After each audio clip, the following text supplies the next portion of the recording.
Muy bien. Ya estamos en línea como lo habíamos anunciado. Estamos hablando con Alberto Barlocchi, abogado, periodista, presidente de Claritas y coordinador del proyecto digital del grupo editorial Ciudad Nueva. Él es periodista especializado en temas relacionados con política internacional y geopolítica, globalización y participa en varias publicaciones internacionales. Hola Alberto, ¿cómo estás? Catalina soy. Buenas tardes. Bueno, Alberto, vamos a empezar por el tema que conmueve al mundo entero. Es un problema del cual ya estábamos advertidos, sabíamos que esto estaba pasando, esta migración hacia Europa, pero la foto del niño sirio en las playas turcas ha realmente conmovido y nos ha dejado a todos muy angustiados y bueno, nos hace volver a tocar este tema de los migrantes que intentan entrar a Europa.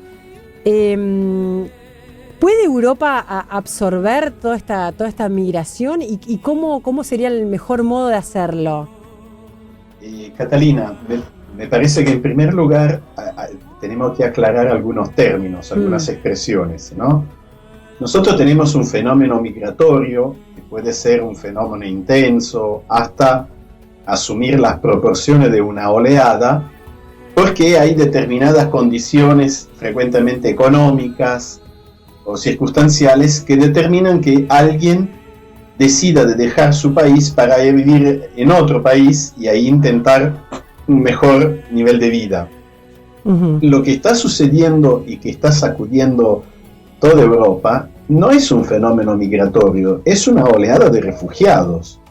Es decir, son sirios, en gran parte, que están huyendo. Hay casi la mitad de la población siria ha dejado sus hogares debido al conflicto que estalló en el 2011. Claro. Y hay una mitad de estas personas que han salido del país. Hasta ahora, casi 1,5 millones de sirios habían sido hospedados y habían refugiado a Jordania, unos 300, 400 mil a Líbano, el pequeño Líbano que no debe tener una economía muy floreciente, ni mucho menos, y casi 2 millones en Turquía. Sí. Todo esto en el silencio más total. Ahora, ¿qué pasa? ¿Por qué está sucediendo todo esto? Porque la guerra está empujando a esta gente a elegir entre morirse, claro, y quizás morirse en el intento de llegar a Europa. Claro. La diferencia es ese quizás. Fíjate hasta dónde está la esperanza de vida, ¿no? Sí. Entonces hay una situación que es muy diferente. Europa se encuentra que ante este problema, por un lado ha contribuido a crearlo, porque el conflicto sirio no nació de la nada. El conflicto sirio es un clarísimo intento de desestabilizar un país por razones geopolíticas, y varios países europeos han participado de esto. Francia, activísimamente. Sí, esto nos lo contabas vos la vez pasada que hablábamos sobre este tema, es verdad. Sí.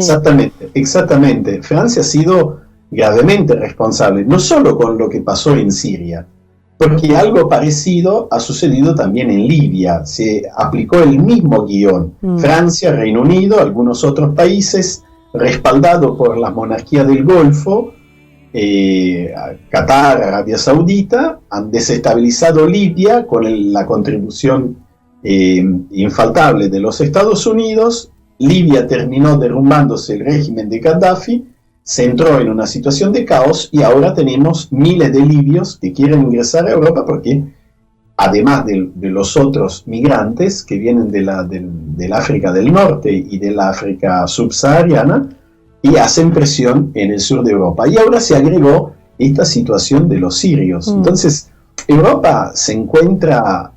Mira, esta imagen de este pequeño de 3 años que nos sacude todo el tiempo, no es solamente un niño que muere.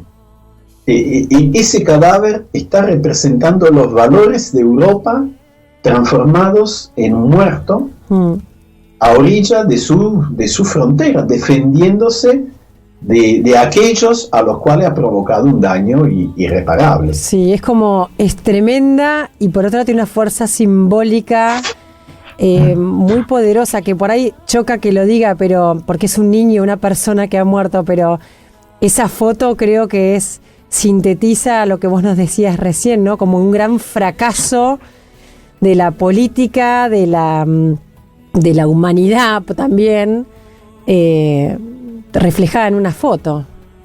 Sí, mira, tan fuerte es esa foto que nosotros como medio hemos decidido no utilizarla. Claro, eso también te iba a preguntar desde el punto de vista periodístico, porque entiendo que muchos medios se lo plantearon, si publicarla o no. Ustedes decidieron no publicarla.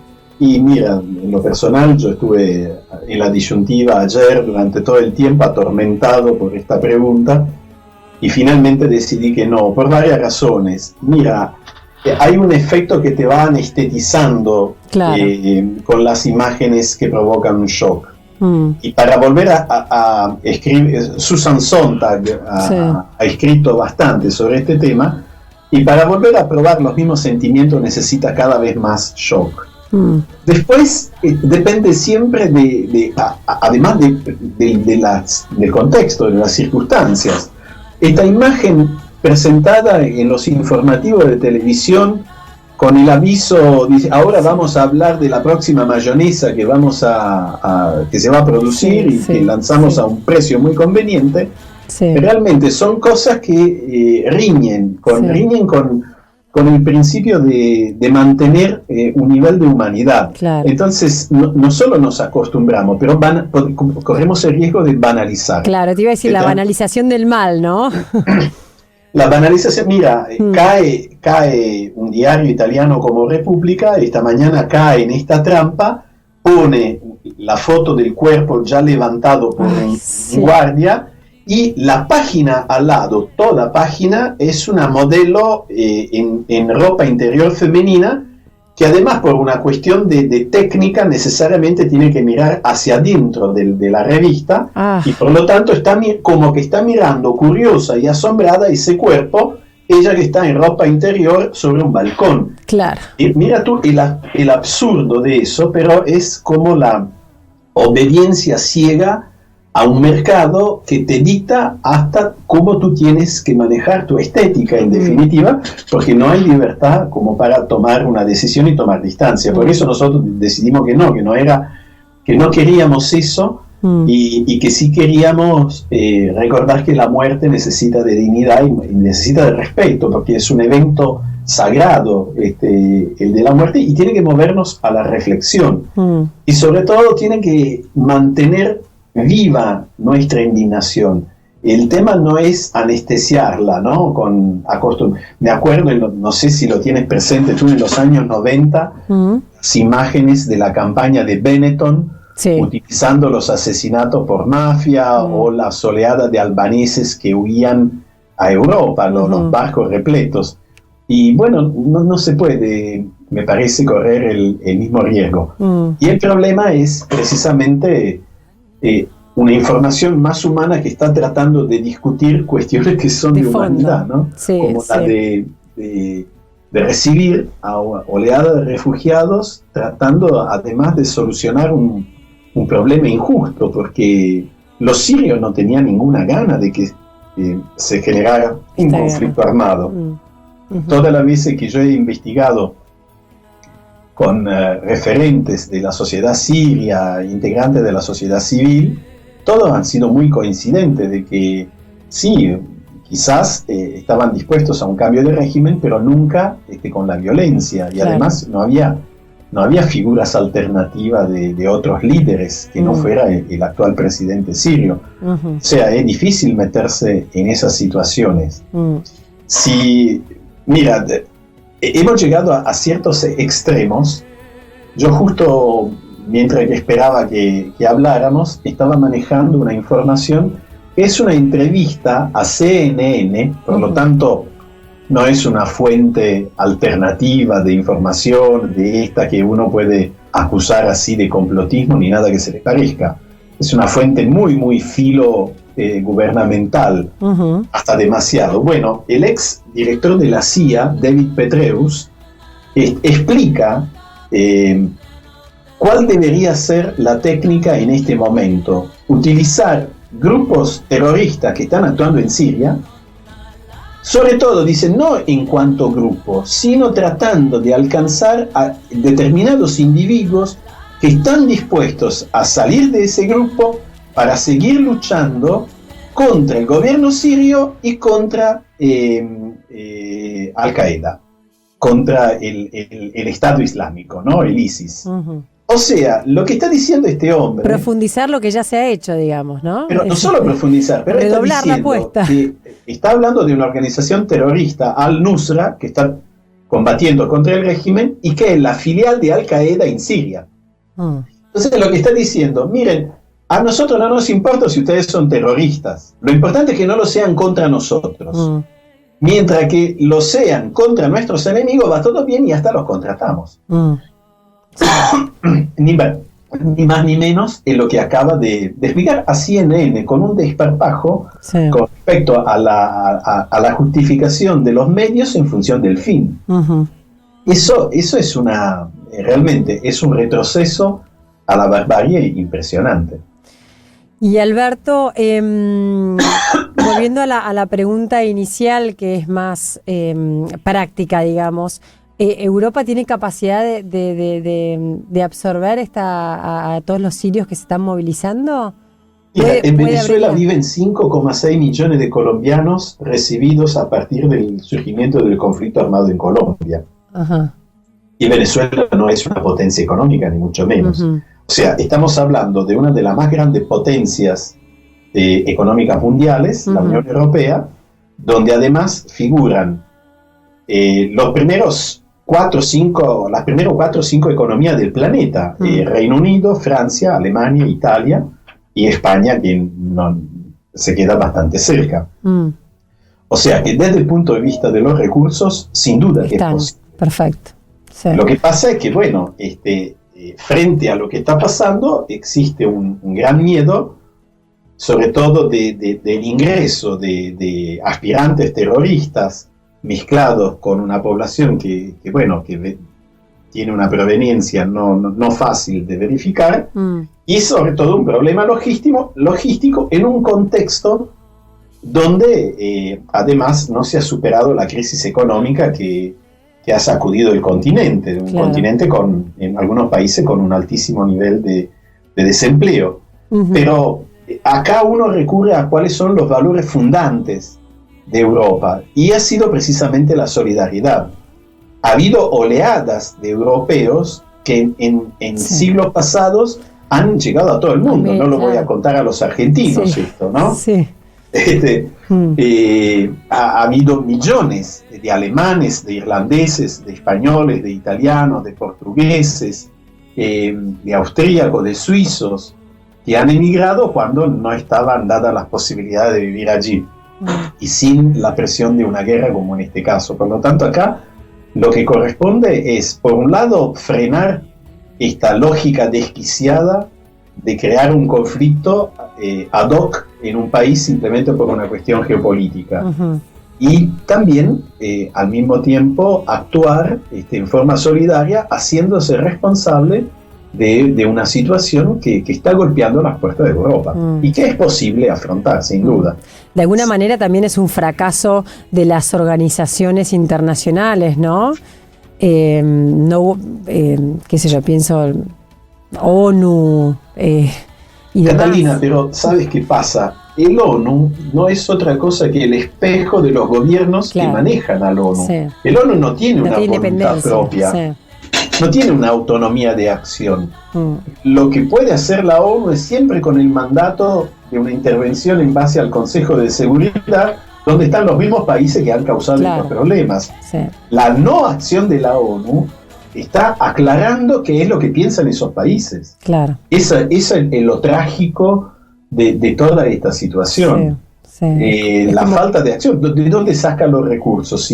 Si Naciones Unidas permanentemente se ha visto retaseada de eso cada vez que el secretario general de la ONU no se alineaba fielmente a lo que se pensaba en Washington. La administración Clinton se ha caracterizado por negarle fondos a las Naciones Unidas, y la administración Bush también. Por lo tanto, es difícil echarle la culpa a estos organismos. ¿De dónde sacan los recursos para asistir 2, 3 millones de personas? Claro. Esto no es una cosa simple. Sí. Y además, ya estaban trabajando, porque como te decía antes, había ya 4 millones de sirios en el exterior que estaban siendo asistidos. Esto es lo que pasa, que los medios no lo reportan, porque lamentablemente los medios de comunicación tienen poca memoria. Sí, sí. Alberto, lo nombraste en nuestra conversación y quiero volver a ese punto, la situación de los colombianos también que están saliendo de Venezuela. ¿Nos puedes contar cuál es la lógica de este conflicto, que lo tenemos un poco más cerca? Sí, digamos que es una situación caótica a la frontera entre Colombia y Venezuela, de la cual se habla poco, porque los problemas que están afrontando Colombia y Venezuela son de tal magnitud que eso pasa en segundo lugar y había quedado en el olvido. La cuestión es que tienen una frontera de 2.200 kilómetros muy porosa, donde fácilmente se puede filtrar el contrabando, el narcotráfico y las guerrillas. Concretamente, lo que ha habido es una situación en la que progresivamente, junto con los colombianos que han ingresado a Venezuela, han ingresado también contrabandistas, que han formado bandas criminales, y como los ríos son fáciles de cruzar en esa zona, entran y salen del territorio cómodamente, viviendo del contrabando de productos básicos de Venezuela, incluso de alimentos, que a un precio muy bajo se compran en Venezuela y luego se trasladan a Colombia con una ganancia que es superior a la del narcotráfico. A todo esto hay que agregar que hay bandas de narcotraficantes.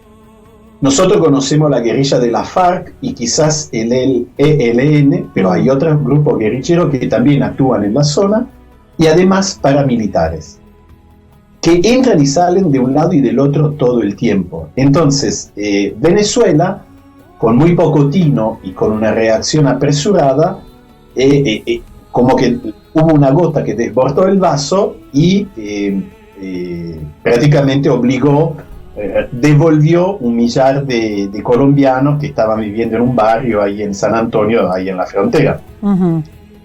Por supuesto, ha sido un gesto apresurado, con poca reflexión, pero el problema es serio. Se habla de un contrabando de 27.000 toneladas anuales de productos que además Venezuela subsidia para mantenerlo a un costo bajo. Estamos hablando del contrabando de gasolina, que también es descomunal. Obviamente, bueno, esto cómo podía suceder sin la corrupción y las coimas con las cuales se quedaban la policía y la fuerza de defensa, tanto venezolana como colombiana. Sí, y después influyen las circunstancias electorales que nunca faltan. En este caso Colombia, que tiene en la zona elecciones municipales, donde la derecha está fogoneando este conflicto también con el nacionalismo. Del lado venezolano están las elecciones en diciembre, que no se preanuncian con buenos resultados para Nicolás Maduro, para el régimen, sobre todo en esa región. Por lo tanto, digamos que ha habido cierta especulación política de ambos lados. Y también hay una acusación quizás apresurada, pero no completamente desacertada por parte de Nicolás Maduro, de planes de desestabilización de Venezuela por parte de la derecha, de sectores de la derecha colombiana.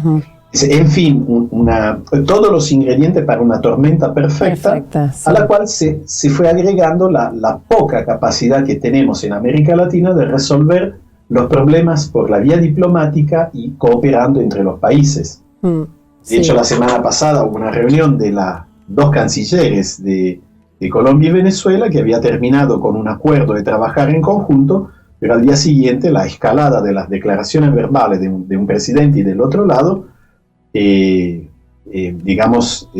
echaron a perder los pasos que se habían dado. Pero y también una constatación, una vez más, de la dificultad que tenemos como organismos de integración tipo la UNASUR, intervenir con cierto grado de objetividad y también hacer constar que hay errores que ha cometido Venezuela, errores que ha cometido Colombia.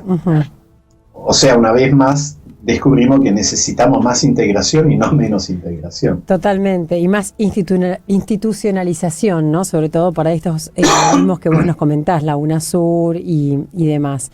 Más institucionalización, permitime que te corto, sí, también para avanzar en el desarrollo, porque evidentemente hay una economía regional que abarca las dos fronteras y por lo tanto solo con instituciones fuertes es posible avanzar también en el desarrollo. Esto en América Latina lo olvidamos demasiado frecuentemente. Alberto, gracias, se nos fue el tiempo, como siempre un lujo poder conversar con vos. Gracias a ustedes y a disposición, por supuesto, buena continuación con el programa. Bueno, gracias Alberto.